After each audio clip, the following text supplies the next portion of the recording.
Ok. Bonjour, Balandi Nabiso, ya Yokabaz TV. Ndeko Nabino, président Eric Ntumba, Molobeli Afachi Béton en œuvre. En plus, je vous salue, là vous êtes, si c'est la nuit, bonsoir, si c'est pendant la journée, bonjour. Denge Bolanda Kabiso. Tozali boso Nabino pour nakoyebisa bino maye oye talimboka ya République démocratique du Congo ya Fachi Béton.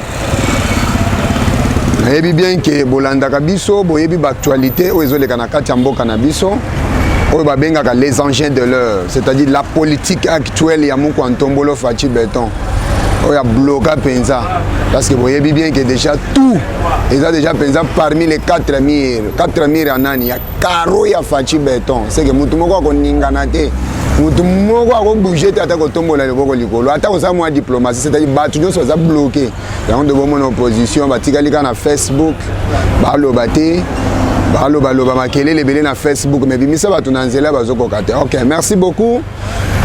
Et loko ya liboso bande kotoye koyebisa bino ezande sango ya mabeto zanango po na mboka ya République démocratique du Congo avec Baba Kyungu wa Kumwanza, Baba wa Katanga.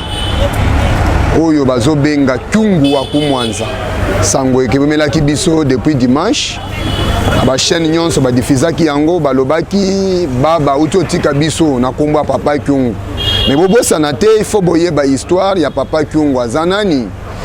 Papa Kyungu azande parmi les 13 parlementaires, c'est-à-dire le père fondateur ya IDPS. Bat oyo bazwaki boanya ya refonder IDPS. Pour lelo IDPS comme ça Fachi Béton na pouvoir ezalaki na bato basalaki yango.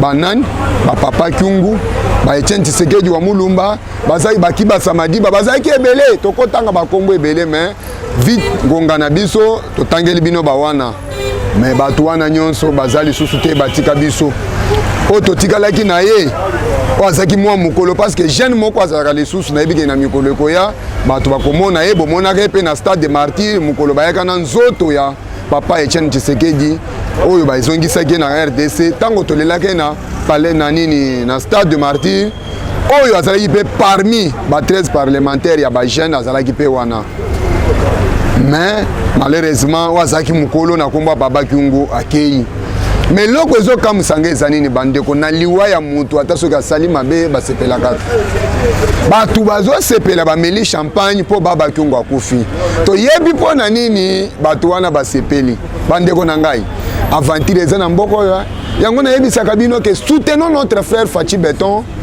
parce que avec ye de yango bozomona lelo to komo mona monguna à l'époque ya Joseph Kabila Hippolyte Kanambe mutu moko ta banda ko yebake qui est monguna na naza monguna te parce que banguna nyonso basangana ki na ba congolais mais lelo Fachi Béton aye na politique wa lobaki na Londres que je vais tout faire pour na ko ma carrière politique ya ba oyo babomaki mboka yango nde bitumbe bandeli wapi bakomi osepela baliwa ya bato bazasi ma président Félix bakomi koboma bato bazasi ma président Félix bakomi omela ba champagne omonaki dernièrement kutu tango avion président de la République ekweyaki na est kuna awa bato mozo basalaki fête bamelaki ba champagne c'est bakotikalaka komela champagne mais mutuna na mitu na geza boy lelo quand même bawana bakufi baleli bango mais yo oyo zomela champagne okokufela wapi na Zamba na Boloko na Makala ou bien wapi usoto kozanete Barnabe Kikaya oyebi te yango nde tozoloba mutu na mutu asepela na liwa ya mutu te Baba Kyungu akei mais lite silite ese boye nazo kama bandeko na ngayo basepeli wana ya FCC basepeli balobi non Baba Kyungu akufi bomeli champagne c'est-à-dire lite sili mais bokanisaka nazo rappeler bino Papa Tshisekedi akufi na Belgique avec ce qu'on appelle embolie pulmonaire. Première fois, il y a quoi prendre combo ya maladie. Na yebela ngoka et Papa Tshisekedi. Embolie pulmonaire na Belgique. Congo mobimbe ningani, ba babela ka liboma babela, ba congolais mususu ba mitumba. Muto azui piné. Appelisi moto koti na kati ya pina lobby oyo nazaki na ye comme espoir c'était Tshisekedi le père. Akufi akei, lite sili Kabila konyoko le biso to kokufa. Kabila place azali azui verre à champagne ameli batutani na Maman Olive. Bato FCC basepeli balobi non. Et quelques jours après, le docteur Etienne Tshisekedi wa Mulumba bauti ko nommé ministre de la santé. Sima ya liwa ya Tshisekedi. pouvoir wana ya kala ibanda ko futa ba soko sali musala malamu ba futi yo Bruno Tshibala akoti makala abimi makala akomi premier ministre. Et quand on a demandé à président Thomas Etienne Tshisekedi là où il était, paix à son âme, on lui a posé la question. Papa le lot moni bakangi Bruno Tshibala, papa lo bakani. Ils aventirent na bango bayebani. Mais le peuple congolais balobi papa Tshisekedi azaka bongo ya boya kanyonso. Tshibala azui premier ministre papa zo boya kaka. Il savait. Bakendaka na yena makala. Pona ko kende ko coopérer. Et mission ya Bruno Tshibala ezaki nini? Tobo maïde pes. Effectivement, tant que papa Tshisekedi a koufi, Bruno Tshibala yaki ko une mission. Grâce à Jean-Marc Kabunda, à l'endaka na okiste kabwe bozo mona mwana buta buta. Ba l'endaka, tokenda ba parki a matete, tokenda bo eti suka. Il dépêche à longa kaka parce que c'est la pyramide renversée. C'est le peuple qui décide. Yamone bo mona ka makambo na salamaka. Mais les loyo tokoma wapi? Sima liwa Tshisekedi. Ba tu ba décourager déjà. En Afrique, mes frères et sœurs congolais, un président de la République a été toujours un oiseau rare. Après ça, et pas y a Georges Weah. Les politiciens bazalagate. Mais pourquoi pas on n'a pas choisi les politiciens, on a choisi que Weah comme président de la République. Et vous connaissez là où vous êtes le père à Outa. On a Tshisekedi le père, na Katia Kinshasa, na Congo, na Bitumba, na Mobutu. Mais Moussa Yaka Koya dans les néas comme président de la République. Mais pourquoi pas Tshisekedi Azaï célèbre? C'est comme ça. Bon, après la mort de Mouzé le père, Joseph Kabila Outakawapi, dans le néant, comme président de la République. C'est-à-dire, en Afrique, un président de la République a été toujours un oiseau rare. Et c'est comme ça. Aujourd'hui, vous ne connaissez même pas les successeurs. Il y a le président Félix Tshisekedi. Et nous avons ce pays-là, place où on a un tweet, il y a Mike Amer, Azolo Baboy. Agitation Bakatumbi Bazanango, c'est parce que le Mike Amer, l'ambassadeur omnipotent des États-Unis, a tweeté pour Nakoloba. Les États-Unis est derrière le président Félix Tshisekedi pour accomplir sa mission. Bandekobo Keba, mission n'a mandat, ils ont des choses différentes. Qu'est-ce qui se passe? C'est quoi le loco on est autungi sabakatumbi? Mais tel est ce que le loco betami ezanine. Augustin Kabouya Mwanabute a tali à l'obi non. Mutu oh il faut te manipuler. A beti bor na terre alobi nini Moïse Katumbi tika kotindika ba journaliste liboso yo moko za na munoko leka tango Moïse Katumbi aleki asali nini beti poto akomo le vous avez franchi la ligne rouge. Quelle ligne rouge? C'est Moïse Katumbi qui est devenu aujourd'hui une ligne rouge au Congo, un étranger na Combo Soriano, et aujourd'hui il est devenu papa batu bakokufa ndenge bazokufa wana ba papa kingo bakokufa ba oyo nani ndeko na biso ka jombo bakokufa. Mais yebake ata le monde bakufela ka indépendance. Tshisekedi pe akufaka lelo grâce à Tshisekedi akufaka lelo mwana na na pouvoir. Jésus-Christ pe akufela pona biso bobo sana teke tango bosala ka pona ko boma. Soko bomi c'est-à-dire échec ezali. Kokufa ya Tshisekedi lelo président Félix Azali, président de la République. Kyongwa kumwanza ko kufa boko sala fête mais boyebake jina fait ezali. Boyeba ke bazulu biko kokatanga pale beko pale mu Kenya mule bazulu beko pale. Est-ce que boyebi ke litango esili? Esilite. Dit ezali en 2023 Jinafek ya Kyungwa kumwanza ekozala kaka sima ya président Félix. Bokozala bokanisi akufi bosali fête. Nzambe abimisaka batu sima ya mutu mususu. Tshisekedi akufaka boyebaka teke idepese komata makasi ndenge mata lelo. Bosalaka mabe bokenda ko tumbo lelo komoko boyebana kitedalion lelo ekomisi président Félix na pouvoir. Kyungwa kufi ya solo bozo mela ba champagne bozo sepela c'est bien mais après lui. Or lui wa eza mutu nyonso. Lui wa eza mutu nyonso. Pona nini? Pona nini? Et loko ya kokamu un Congolais du sang ozo sala fête pona liwa Kyungwa kumwanza. Pona nini? Nous sommes avec vous. Nous sommes avec vous. Mes frères et sœurs, sans plus tarder, je vais vous informer de quelque chose qui se passe dans la Assemblée nationale. Retardement. Il y a consensus. Il y a Kobimisa président et Seni. Kalikili ya Basango, na bande konabiso, il y a opposition. Bazan a problème sérieux. Problème na bango ezanin. Bazo linga to kende na glissement parce que bazan a candidat mon côté babongisi pour to kende na élection en 2023. Pour ça na bango ezali ke ba retarder procédure il y a nomination ou soit il y a élection, il y a président, il y a Séni. Abimate et comme Makambo Milaï. Pourtant, il y a Kobima, ce qui est en 2022, parce que d'ici là c'est 2022. À Kolobano, une année est zamouké. Il faut qu'on change le fichier électoral, il faut qu'on s'en aboye.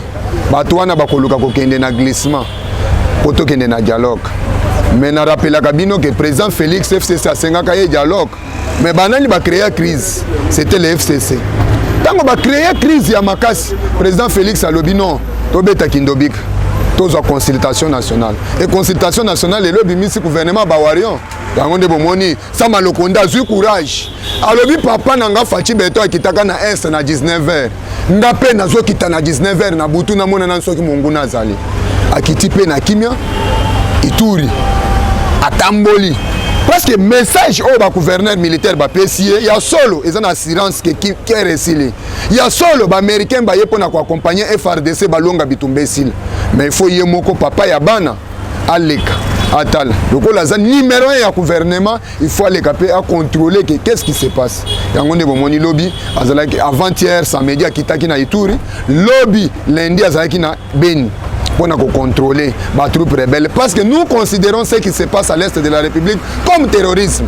Et nous avons le gouvernement de la République, pas même que je vais veiller notre gouvernement. Bon, les troupes tchadistes au Bakitina Ouganda, Batouana sont des terroristes. Il faut renforcer la sécurité dans la frontière parce que Batouana, on ne sait jamais et là qu'on ne va pas pour Babongis. Baye ko bongisani. Toyebi. Baye ko bongisani. Pour Batouana pour le terrorisme toyebi bango. Tozo éveiller des membres du gouvernement, bo fongola misu. Bo fongola misu. Coup de chapeau na mwana mboka oyo tozolobela Gentini Ngobila na yeba ke sima ya pression peuple congolais ndenge tolobaki ebele yango nda salaka to utaki komona quand même pression tocheye alingaka chef de l'état te azando batu balobi ba terme ebele biso mutu kutu biso moko tolobaki ebele mais quand même tomoni ke makelele oyo biso tosali Gentini Ngobila komi koyoka tomoni ba komo komba na nzela to komo mona dernièrement lobby na moni ba chef de riz ba to belebele basaki na hôtel de ville pour na kozo motivation akini bopeto ke Kinshasa comme propre na mona komi relancer les sous banzela o ezalaki misali ya kotelema mais ko kakobosa na te zando papa na ngai Gentini Ngobila biso IDPS musala na biso ezaka koloba pona ko dénoncer et tant que tu dénonces capé yango de salaka ke réussite ezala to zana posa de bilan ya président Félix ezala positif miroir ya RDC zande Kinshasa miroir ya RDC zande Kinshasa papa Gentini Ngobila c'est-à-dire charge au memi eza charge ya makasi sala yango banzela na moni déjà que au bandi au lancé avec ba financement Union européenne na moni penza que au lancé misala penza kini bopeto to moni yango déjà to komoya na tongo to kuti banzela ba komboli ba chef de riz na mona ki lobi oso mobiliser bango ko bosa na te zando papa parce que zando ezana batu ebele bazo vivre sima zando na yebige musala nyonso kenda ka malembe lelo batu bakolo bebele batu bako sala nyonso mais réponse à malamu ezake pe papa bana réponse ya malamu ezakande papa bana ezanani Gentini Ngobila na yebi ke batu oyo ba yele akasima na yo ba lekaki pe ebele pona ko attaquer Jean-Marc Kabunda pona ba déclaration en salaki mais nyonso ne sangi pamba te eza pona réussite na yo manda ya mutu babongisaka yango ndenge nini na kosala malamu manda ya mutu babongisaka yango na kosala malamu sikoyo yo zo sala malamu te soki peuple congolais bakomolo ba yete ba fingi Gentini Ngobila non sala malamu tikala neti mama Fifi Masuka bomoni ba efre mama Fifi Masuka zo sala na Lualaba mama Fifi atongi banzela azotonga autoroute azotonga bapont atongi gouvernement atongi nini obazo benga palais ya gouvernement provincial atongi banque centrale bozo mona ni tokozala ba exemplaire te mona ni biso beto kolanda te lelo yoko kinena Lualaba koloba mabe Fifi Masuka te batu ya tungwa kumwanza batomboka kilobi mais Lualaba ndie muto maîtriser bango mais pour nani Lubumbashi ko maîtriser bango te c'est parce que ba moni vision na ye lokola baza bandeko malgré province katani mais baza bandeko yango ne bomoni eloko nezo salema tozala l'aise zamba sunga biso accompagner à côté message ya bwanya na biloko ya bwanya na kati ya Gentini Ngobila asalela ba Kinois ba se retrouver papa na rappelaka ya boy Kimbuta à son époque atikala ko swana na peuple Kinois te Pour nini? Parce que Kimbuta yebaki ko maîtriser bakinois.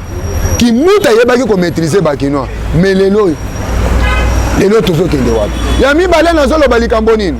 Secrétaire ya ministère ya économie. Abengi saki ba bourgmestre nyonso. Bayaki. Mais na yebi ke kati wana bato ebele bazali ya FCC oyo balataka ba beret rouge ba bourgmestre. Tozana bato ebele o bazalaka penza o babenga penza kote bakasavu buku na penza to yebi ke bayoka kate bango ka 100% rais. Mais message ya ministre ya économie na secrétaire na yese kotika tinabino bomeka kosunga ye réussite ya Fachi Beton eza réussite na bino. Réussite ya président Félix eza réussite na bino. Mais lelo est-ce que président Félix akolongwa na présidence de la République pour na koya na ba bourgmestre ko yebisa bango ke bo surveiller pour na ba sirgele. Bozo conscience bande ko na ngai. Ba bourgmestre eloko enomaki bino eza ordonnance provinciale. C'est-à-dire eza l'état. Peut oko girer devant la loi, pas devant une personne. Prestation na yo à serment. Je vais servir soit commune Nangai au nom de la loi. On le baki que je vais servir commune Nangai au nom ya Raïs. On le baki yangote. C'est-à-dire le changement ya pouvoir yaka bino pe bomeka ko changer. Bo aider gentini ngobila na vision na ye. Dernièrement pesa bino ba $10,000 $10,000 pona kini bo pedo to mona ke lokoma ko salemite. Nyonso wana ka pona ko etufe. Makamso to PCP forte ya pamba bino pe bozo travailler bien te. Yango ndo mona ka utaki ko suspendre mutu moko boye boya ba mais soki ya ndile soki ya wapi. Boza la l'aise. Que Dieu vous bénisse. Zamba sunga bino apesa bino boanya boza la l'aise pona ko soutenir. Makambo oyezoleka na kati ya République démocratique du Congo. Na yebisaki bino ke président Félix auto yamba invitation zokuta na fara na John Biden. Wana nini sima ya Chic Norris ko kita na est de la République parce que balobi non. Kimia ezokota na est te parce que Chic Norris a été. États-Unis alobi non tozo pona bactérie à film. To pona nani Chic Norris. Na bosanaki. Na mona ikati ya image na commando Striker azalaki wana. C'est que ba phare DC baza accompagné par Chic Norris na commando Striker. O bazo benga Schwarzenegger. Bazai gouverneur ya Californie. Boza la l'aise, Zamba Sungabino. Zamba Zala Nabino, président Félix azana vision ya kosala lamboka. Mais pour ça lamboka akokita ye mokote. Pour ça lamboka akozala ye mokote, akozala accompagner na bato. Bato akozala accompagner na bango za banani bino ba congolais. Tozana problème sérieux lelo ezani. Un Congolais au sommet de l'État et la loi Tchani est venue. Nous sommes où? Pesi Kipelekes Nakatia Katumbi. Katumbi a lobby de l'autre côté, Mike Kamera Zoloba. Non, nous allons tout faire pour soutenir le président Félix Assini sa mission naie. Mission naie bisakabino ke mission na mandat ils a des choses différentes. On ne sait pas. Le président Félix a un missionnaire ou bien a un mandaté to yebite, mais c'est le peuple congolais dans les jours à venir ceux qui balier batondi nde bakoye bake a un missionnaire ou bien a un mandaté. Mengai na yebi bien que le président Félix a un missionnaire parce qu'il est venu pour tracer le chemin. Chemin où on est Zandeba, oyo bakoya simanaye po babongisa. Yango de tozana tribulance. Mes frères et sœurs, nazo yebisa bino ke makambo eza bien. Président Félix pour ça naye ezande a réussir. Mais guerre ezali eza wapi? Potala nanu Moïse Katumbi na courage. Azo kende kosala lobbying. De l'autre côté, azana union sacrée. Alangeka déclaration papa Kyungu tempo na kolobake. Non. Soki lelo posé na poste que président Félix Tshisekedi a tikela yo tikele des mandats 400 na Brazza ou soit na Zambie au Vanda. Nikoleko ya oya ko postuler. Ayogite. Tama makolomi baleki na Maison Blanche. Akoma na Maison Blanche na yeko sala lobbying. Akoma na lobbying. Lobbying ni nozo sala. Iboye bisanga iti. Ozo kuta na Maison Blanche. Mutomboji ke mbatelemi na porte lobby non. Mutomboji ke mbatelemi na porte lobby. Ngai na ye a okotelema. Watala mulaya ya mutomboji ke mbatelemi na porte Maison Blanche lobby. Moïse Katumbi akoleka wote. Moïse Katumbi ye alingia leka na makolo ya se makolo ya mutomboji ke mbalobi ngai. Okoleka wote. Diplomatie ya Maison Blanche nazo akokanga. Mwana mwasi asalela Joe Biden campagne alobi non ngai naza congolaise de père et de mère mais na se retrouver na États-Unis pe lelo ba pesa nga charge ya munene ndenge ba pesa pe Denis Kadima charge na Afrique ya organiser ka ba élection na ba mboka oyo azo organiser pe kimie zo kota makelele zate Moi, moi, ça le non. Moïse Katumbi a cognaté. Comment ça fait-il un sujet italien? Azo ya pas postulé na RDC. Pe oya ko sala lobbying na Maison Blanche. Ya ko kama na zo kama. Oya ko sala lobbying na Maison Blanche. Pose au pouvoir nini? Ya RDC ou bien ya Italie? Dango to yebisa ko ndeko na ngai Yo to yebi musala na yo eza ko teka minere ya mboka. To yebi musala na yo eza ko supporter Mazembe tango banda ko yiba minere ya mboka. Mais lelo depuis olongo ku gouverneur to mona Mazembe so ba sous joueur atina te. Mazembe kweya. Lelo to koma na ASV club. Na oyo bazobenga soki fibo Mazembe kenda na ye yo lakisa biso problème na yo ezaki teka minere mboka ndengo banda koteka mais lokola blocage essaye ba bloquer yo okomi oluka pouvoir est-ce que Moïse Katumbi yo kozana la capacité ko diriger mboko yo comme ma tolérance au président Félix azo tolérer conséquence ozaki nango ya kozwa baba au sommet de l'état na kombo Joseph Kabila azo yeba koloba te asololaka na peuple congolais te 18 ans yango palais présidentiel ezalaka te mais moi na mboka ye alobi natonga palais présidentiel koto mafa alobi non azokaspiller mbongo mais yo ozoluka pouvoir oza président élu du peuple ovandi na ndako na Faden House ndenge nini ya kovanda nde na palais présidentiel eloko ezobangiso c'est parce que palais présidentiel eza te oyo sikoyo bavotaki te nde alobi nazotongela yo soki na sisi yo koya kokota eza mabe eza mabe te eza mabe te bande qu'on a besoin l'église catholique bazolinga ko bloquer procédure ya élection bazana cadre na bango yango nde boyoka ki mwana papa Simon Kimbangu alobi non les choix ya église kimbangiste zande Denis Kadim pe ko kwea na maite la voix de la majorité compte bande qu'on a yo 6 bakei bazangi batiki bambeto bakei kolala vandi na palais du peuple pour na kobimisa président seni batumi bale papa na mwana balobi bazotelema balobi mutu ana koleka te ata balobaka yango nde démocratie yango nde moni assemblée nationale avec papa Mboso coup de chapeau na ba député na yo balobi basali commission ya ko traiter dossier wana sima commission bakokotisa ngo na kati assemblée pour na ko voter to koyeba maintenant nani akoleka te mena yebi ke kozala kaka dim parce que musala de donga balobi ngana za déterminer na musala na sali ekoleka kadi makozala wana a organiser élection toza na posa to effacer majorité oya Joseph Kabila oyo lelo ezo compliqué président Félix à chaque fois majorité Moïse Katumbi azoloba que ceux qui vont franchir ligne rouge avec la loi Tchani na kolongwa na union sacrée biso lobi tozo la déclaration na yo na lettre na yo oya ko pesa biso lettre na yo oya lobi opesa biso lettre na yo ya démission olongola ba ministre nyonso bazana union sacrée olongola ba député nyonso bazana union sacrée okende na bango tozazela yo lobi ya kopesa biso lettre na yo retirer ba ministre ya ensemble o retirer ba député ensemble. Mes frères et sœurs, je vais vous donner mon numéro, c'est plus 243 85 060 32 38. Tous à la uni, tous concentrés, tous à la sima présent Félix pour la vision naïe. Merci beaucoup, tous à la